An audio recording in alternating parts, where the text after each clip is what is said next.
So this laptop just got a £450 price cut. We're talking about the Aorus 15 with an Intel i7-12700H, an NVIDIA RTX 3070 Ti laptop GPU, and a beautiful 1440p 165Hz display. Let's find out exactly how good this machine really is.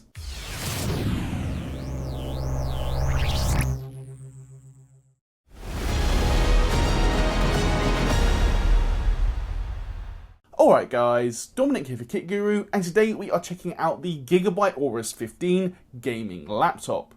As we mentioned, this has just had a significant price cut, with an original MSRP of £2,199, but this is now reduced to £1,749 here in the UK. Alongside the 12700H and 3070 Ti that we already mentioned, we get 16 gigs of RAM, there's a 1TB NVMe SSD, and a 99 watt-hour battery. Starting off with a look at the design of the Aorus 15 then, while I would say it definitely does look like a gaming laptop, it's not an overly aggressive design. The chassis, for instance, is almost entirely black, with just the small Aorus logo visible on the lid. There is a splash of orange on the rear of the screen hinge, but otherwise I would say this is a fairly subdued overall aesthetic. It is also relatively slender for a gaming machine, measuring in at 27mm thick and weighing in at 2.4 kilos. Despite that, and the fact that it is made almost entirely from plastic, I still think build quality is solid. There's minimal flex to the keyboard area, for instance, and just a bit of wobble if you put some pressure on the screen, though this is hardly something you're going to do on an everyday basis. It's also obviously not as premium feeling as a metal chassis, but I'm sure this has also helped Gigabyte keep costs down. Opening up the lid of the machine then, we get a good look at the keyboard deck. The keys themselves are fairly satisfying to type on. It is just a standard scissor switch laptop experience, but they're not mushy and the overall typing feel is good. I am less keen on the layout, however, as even the UK model has a single height enter key, and I also think the inclusion of the numpad does make the board feel a little bit cramped, but that could just be me. My other gripe though is that the secondary functions on the F key row, which control things like screen brightness and volume, aren't actually illuminated by the RGB LEDs. So if you're in a darker or even semi-dark environment, if you do want to use any of those function keys, it's almost impossible to see what you're doing. The trackpad though is something I can't fault. It's a good size, it feels very smooth to the touch, and the buttons offer a decent amount of tactile feedback without feeling spongy. I'd definitely say for web browsing and general usage, this will get the job done, no problems. Just above the screen as well, we can note a fairly unique looking notch, and this houses the webcam. Unfortunately, the webcam is just not good. It's only a 720p resolution and it looks very grainy, as you can see here. If you do use your laptop for a lot of video calls, then I would say this is definitely something to consider. Speaking of the screen though, this is undoubtedly one of the highlights of using the Aorus 15. Not only does it offer a 1440p resolution, which I love, but it's also a high quality panel with a 165Hz refresh rate. Now, Gigabyte hasn't actually specified the exact panel type used, but based on our SpiderX testing, where we can see a very wide colour gamut and a contrast of just below 1000 to 1, I think we can safely say it is an IPS type screen. Colour accuracy is very strong as well, with an average delta E of just 0.96, so in all honesty, the display here really is a joy to use. Unfortunately, I do have to say I'm much less keen on the selection of ports and connectors that Gigabyte has fitted to this laptop. So if we start on the left hand side, here we can see an HDMI 2.1 video output, a USB 3.2 Gen 1 Type C, so that's a 5 gigabit per second port, and then we get an audio jack and another 5 gigabit per second USB Type A.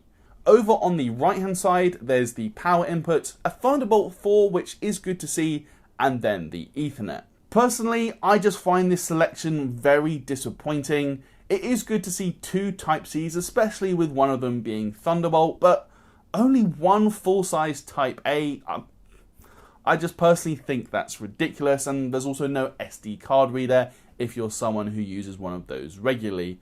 I honestly can't say with a gaming machine of this caliber that this is acceptable. If it was a super thin and light machine, then I could understand, but it's not. It's a gaming laptop. It needs more than one full-size USB port. Flipping the laptop over though, a few torque screws can come out and we can take a look at the internals. Things are fairly standard here for a gaming laptop in 2022. First off, we can see the large 99 watt-hour battery, and then over on the right hand side we can note a 1TB M.2 NVMe SSD and the Intel AX210 Wi-Fi 6E M.2 chip. Now admittedly 1TB of storage isn't a ton, but thankfully there is a spare PCIe 4.0 M.2 slot just to the left of the battery. We can also note two SODIMM slots which are both occupied by 8GB DDR4 modules from Crucial for 16 gigs in total. The memory here is of course upgradable, but as both slots are populated, if you did want to swap in new 16GB modules, then obviously you're going to be left with the original memory just lying around. As for our testing and comparisons then, I am going to be including a bunch of different comparison data from recent gaming laptop reviews that we have had on the channel. This includes the MSI Crosshair 15 R6E, which Luke recently reviewed, and that's got the same processor with an RTX 3070 graphics card, but on all the charts we show I will put up the core spec of each laptop so you know what we're talking about. It's also worth pointing out that for our testing today, we are using the laptop in its default state, so effectively using the balance profile with the balance fan profile with AI boost turned off, as this is how we test all of the other comparison laptops. I will take a look at the turbo profile as well though, just so you can see the difference in behaviour. Starting things off though with a look at the default CPU behaviour. The i7-12700H draws 105 watts of power for a period just shy of 20 seconds before it quickly ramps down to drawing 55 watts of package power, which it maintained for the rest of our 30-minute Cinebench R23 stress test. Clock speed for those P-cores starts at 3.8 GHz during that initial boost period, before quickly dropping down to hover at around 2.7 GHz, occasionally dropping down to about 2.5 GHz, but it was very consistent at 2.7. Package temperatures are also kept very cool during this stress test, with some small variation here and there, but it typically remained below 70 degrees Celsius during an extended workload, which is highly impressive. As for the GPU then, the RTX 3070 Ti laptop drew a consistent 130 watts across a 30-minute stress test in Cyberpunk 2077. GPU temperatures were well within safe limits as well, hitting 83 degrees but no higher. Those thermal results you just saw then were tested using the balanced fan profile, and after a 30-minute stress test, that produced 43 decibels of noise with our sound meter 30 centimeters away, and that sounds something like this.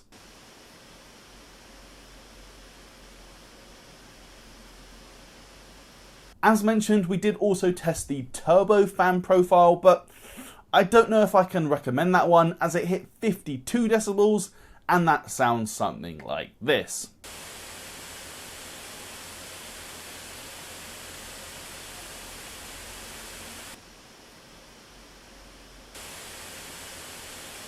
The turbo profile also increases CPU power up to 70 watts, and that's an increase of 15 watts. And we can also see that the clock speed is now hovering at around 3 GHz on the P-cores. Interestingly though, GPU behaviour didn't actually change using the turbo profile, still holding at 130 watts power draw.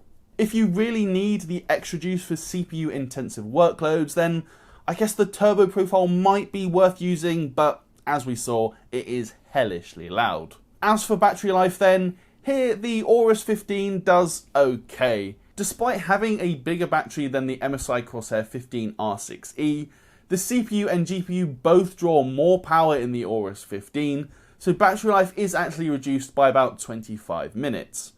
A runtime of over 5 hours is still acceptable for light office tasks, but for those who really need all day battery life, you would be better served by an Ultrabook style machine with a low power CPU. Time to get into the performance benchmarks though. We're going to start off with Cinebench R23 multi-core, where the performance is very strong from the Aorus 15. Thanks to its relatively high sustained clock speed, it outperforms the likes of the MSI Crosshair 15 by about 16%, and that's because the MSI laptop managed to operate its P-cores at 2.2 GHz compared to 2.7 GHz for the Aorus 15. Likewise, Blender Classroom shows a good improvement in render times for the Aorus 15 compared to the other 12700H machines we have already tested, once again due to the increased all-core speeds that the Gigabyte laptop is able to maintain. Back to Cinebench though for the single-core performance, and here we can see this is very similar to the other 12700H base laptops, but it does understandably lag behind the 12900H by about 1,000 points. Moving on to Ada64, the memory bandwidth test here is about where we'd expect from a 16GB kit running at 3200 MHz. The write speed shown is perhaps a touch lower than the competition, but not by a huge amount, and I wouldn't say this was noticeable in most situations. Similarly, aggregate memory bandwidth in CSoft Sandra is right between other similarly spec kits, coming in just shy of the 39GB per second mark. As for the 1TB NVMe SSD, I'm honestly not actually sure who the OEM for this drive is, as almost nothing shows up when searching the model number online. However, it is a PCIe 4.0 SSD with very fast read speeds at 7GB a second.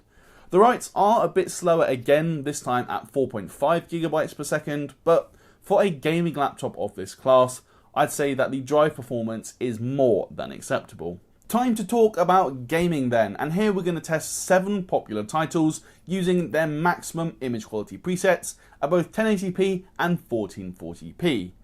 However, during my review process for this laptop, I did discover that the Aorus 15 doesn't actually have a mux switch for this generation, and that can affect gaming performance, as the iGPU can become a bottleneck in certain situations. To find out exactly how much performance could be lost, I ran 2 different sets of testing for the Aorus 15. First off at 1080p and 1440p using the laptop's built-in screen, but then again using an external monitor which is connected directly to the 3070 Ti, so that will show us exactly what bottleneck is caused by the iGPU and the lack of a mux switch. As we can see then from these charts, which I'm just going to put up now, overall gaming performance is certainly solid, and I think that's what we would expect from the i7-12700H and a 3070 Ti. There are, however, a few occasions where the lack of the mux switch does degrade performance. Now, that doesn't apply to all games, with Assassin's Creed Valhalla, Borderlands 3 and Cyberpunk all seeing next to no change, but in the likes of Far Cry 6, Shadow of the Tomb Raider and particularly Rainbow Six Siege, there is much more of a pronounced difference.